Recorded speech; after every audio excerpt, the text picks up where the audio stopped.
David was a great lover.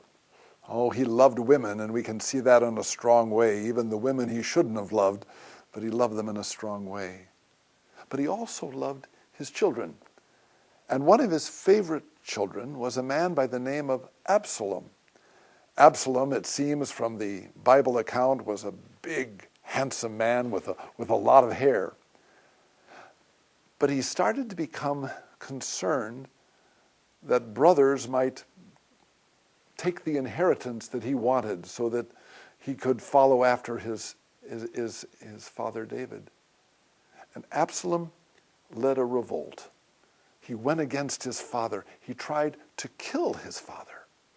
So much so that the Bible says that David had to flee out of the town of Jerusalem to try to get away from this army that his son had raised up to try to stop him.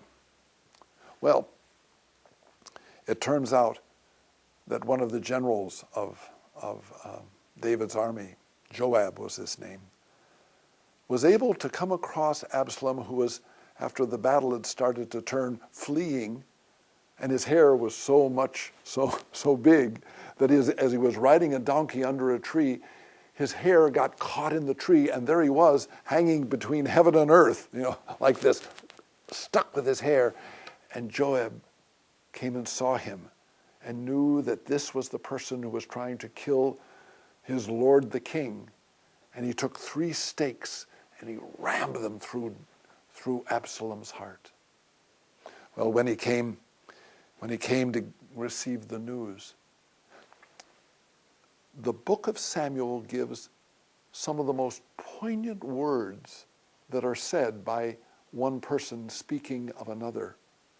And that even though David had a son who wanted to kill him, when David heard that Absalom was dead, he cried out with these poignant words. Listen to them again.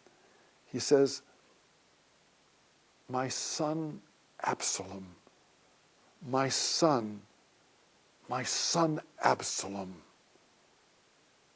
Absalom, my son, my son."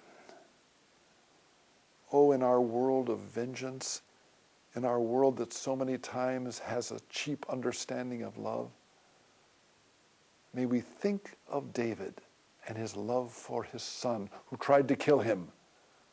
And may our hearts be filled with compassion and the true understanding of faithful love, even of our enemies. May Jesus' love for you always make you smile.